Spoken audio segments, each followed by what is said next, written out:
It probably is. Let's look at the lobby here. So BK1048 is in last place. Is your lobby covering? It was for a second, but yeah. it's fine. So here we fold. We hope for some blood. Really, we're rooting for BCM Claw, which happens. Are we at a final table, boys? We're at a final table. Nicely done. Fist pump. Thank you, boys. Let's make this happen. Final table time. Always nice. And we get reseated, redrawn, and as luck would have it, we get to play right behind the button. Let's just take a look here and see what's going on. So we are in 7th place. We've got W Magic 2 and Moan Like Moon ahead of us. What's the strategy here? 7th out of 9. And the strategy is we're just going to kind of lay back for a little bit and try to see what we can pick up. We're not going to avoid situations where we think that we're going to be ahead, and we're probably going to be making moves against the spots that we feel like we can steal from. We don't have to start stealing right off the gate, but we can. There's nothing saying that raising to 12,000 and risking 12,000 to risk to win 14 is bad. This could work. It doesn't have to work even 50% of the time for us to show a profit here. So frustrating. Do we play back at him? No, we don't. We just fold. Take it like a little pansy. Let him go ahead and take our chips. Frustrating. And here we are with the tween stack. The tween stack that we keep on talking about. It's the upper range of the tween stack, 15 big blinds. So it's not that bad. 14 big blinds, is that what we're at? 60, yeah. 13 and a half, 13, 14, 13 and a half big blinds. Right in the middle of the tween stack. And then we got Moan Like Moon, who decides to limp in, which can never be right. We keep on talking about how an open limp is just horrible. The deeper you get into a tournament, the worse it is. And this is just horrible. You can kind of make a case for aces, and that's the only hand where this isn't just a really bad move. But even aces, you should raise. Raise, man. What are you doing limping in here? It's just asking to be re-raised. It's just asking to have someone take the pot from you. It's like you might as well just say, here, have 6,000, have some free money. Who wants free money? Take it. That's what Moan Like Moon is doing there when he limps. So, yeah, that's actually good for us. We've got confirmed fish on our right, confirmed fish across the table. And we like it. We got BCM Claw, which is probably a sniper, sitting out.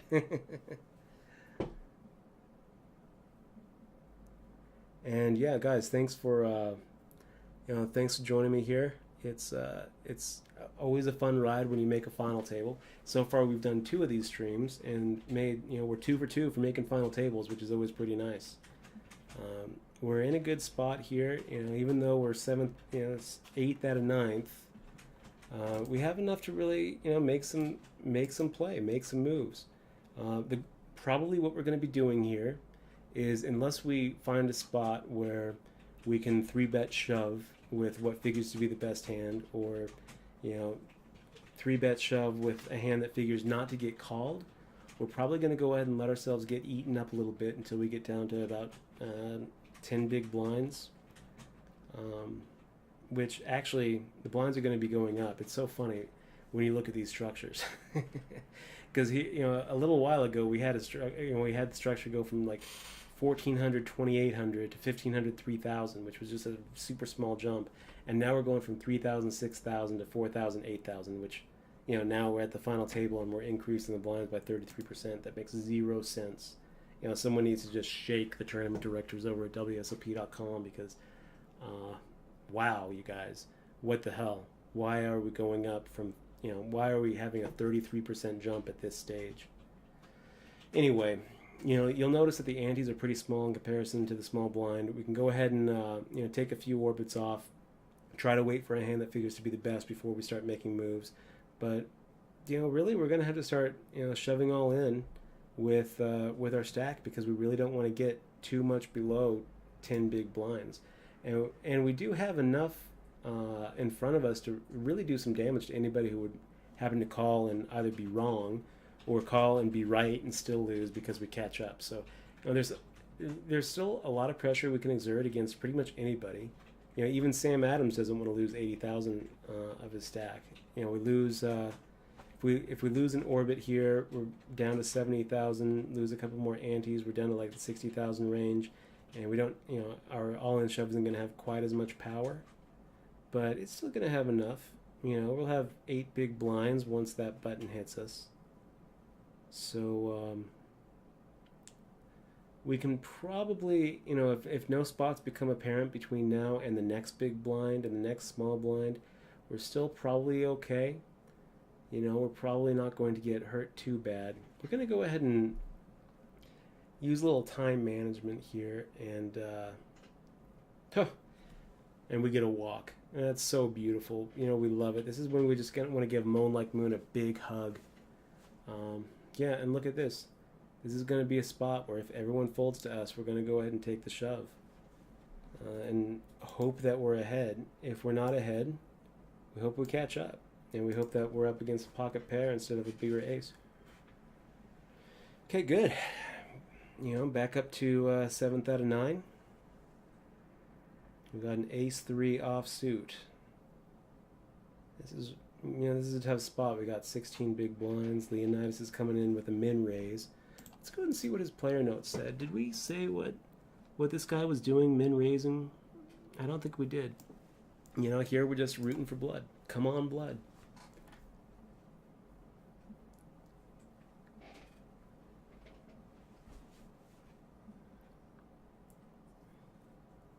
That's funny. Grand Inquisitor. Is Moan Like Moon a reference to D Moon Girl? That's a good question.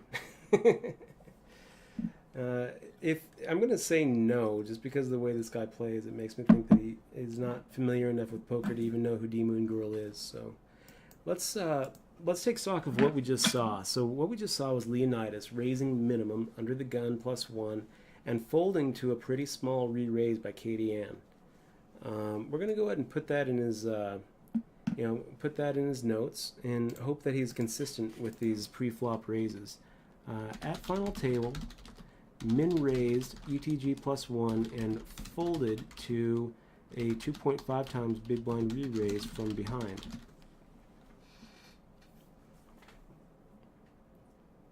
So we got BCM Claw, who seems to be doing just fine. He's now back up to a 2.3 times big blind raise, which, I don't really like varying your pre-flop raise amounts. I really don't, guys. I think that it's a mistake. Do we try to get away with it here? 16,000 to win 19,000 at the final table? No. Let's just go ahead and make the fold. It's jack high. We're in middle position. We've got enough of a stack that we can just kind of relax for a little bit. Now we're sitting here with 12 big blinds, which really is, it's such an awkward stack. If we make a 2 times big blind raise and then follow it up with a continuation bet like we should, then all of a sudden we're losing 25% of our stack.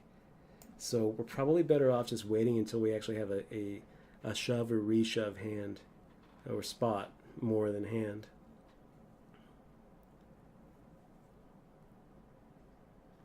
And just kind of relax and wait and hope that a couple of these other stacks decide to duke it out. Because really all the stacks are fairly even. Anytime you get a confrontation where it gets a little bloody, equity rises for everybody else. So it's one of those things in poker where really there's it's almost kind of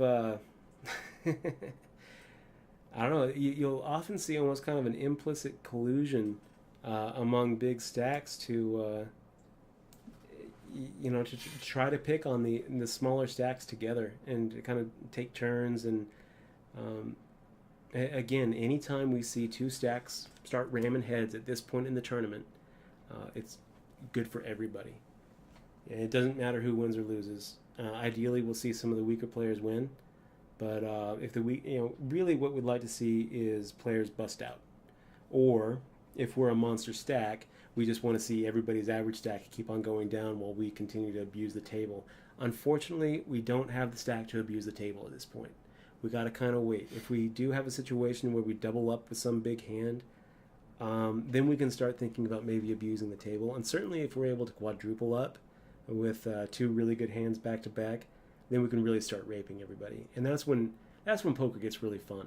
If we were in this situation and had something like 400,000 400,000 in front of us, then we would be raising almost every hand. This was an interesting fold. Ace 4 offsuit.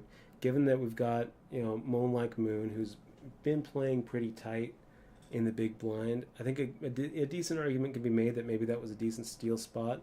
But I think it's also fine just to play the game plan that we've got, which is to go ahead and not try to force the situations, let them come to us, and wait until we get down to those into that shove range, where we're really not at that shove range right now with our tween stack.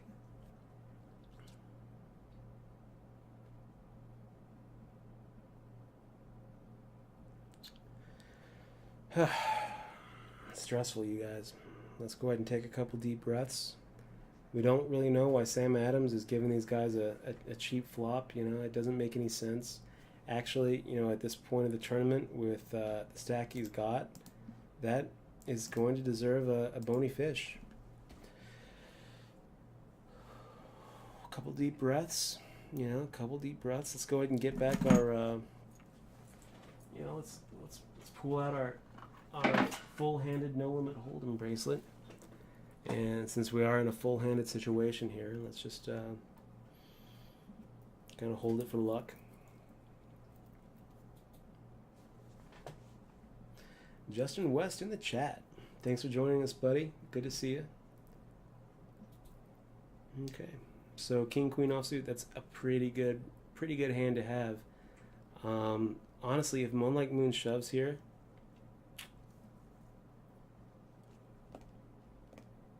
probably go for it.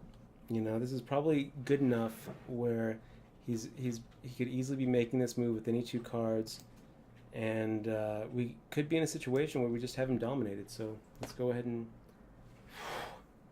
horrible situation.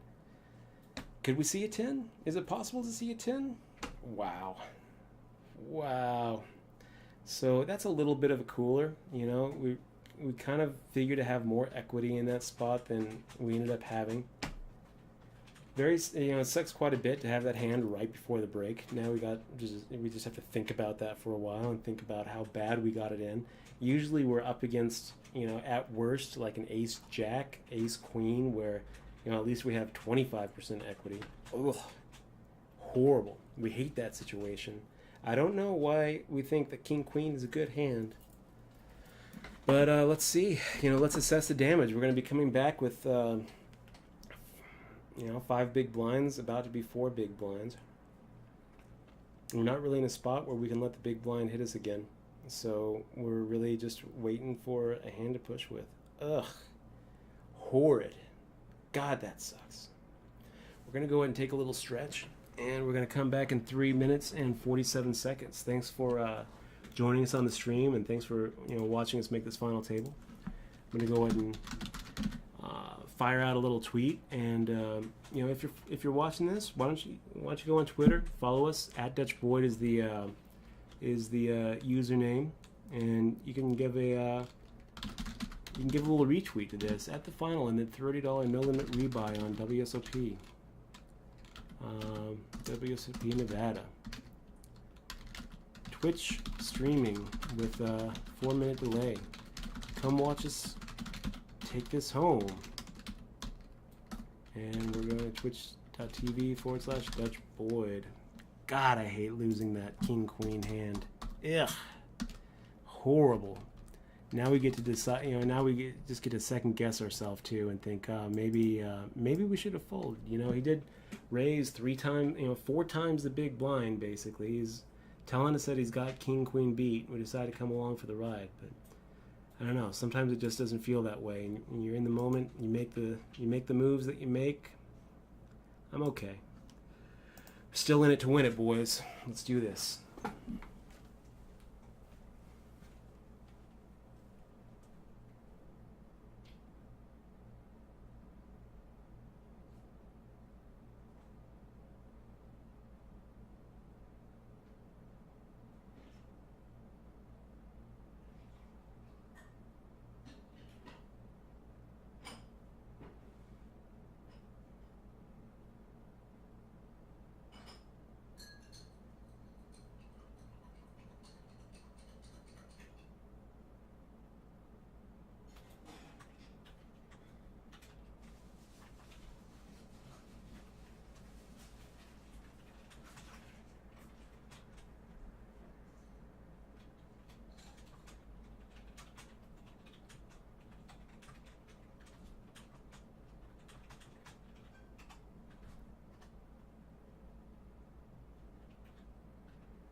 We still feeling shitty?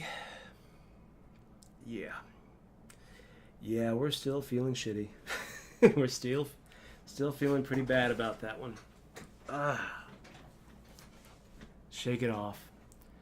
Keep in mind that 40,000 is still enough to put a little dent in any one of these guys, and still enough to have a little fold equity. So all's not lost. We're waiting for a spot here. The sad thing though is I don't really think I do have fold equity. We're looking at 5 big blinds. If I'm any one of these guys on my left, I'm not folding. So it doesn't really matter. We just have to kind of proceed like we do. It's kind of on that fence where it folds around to them. Are they going to put it in with 7-4 offsuit? Probably not. But we have a lot less fold equity than we otherwise would have if we just didn't lose that huge hand. So here, do we have fold equity up against Samuel Adam? I think that, if everyone folds, yeah, I think that we have enough fold equity to go ahead and justify a shove. He probably calls and we just have to win. So that's a pretty good flop, pretty good turn. No ace, no 10. Fuck.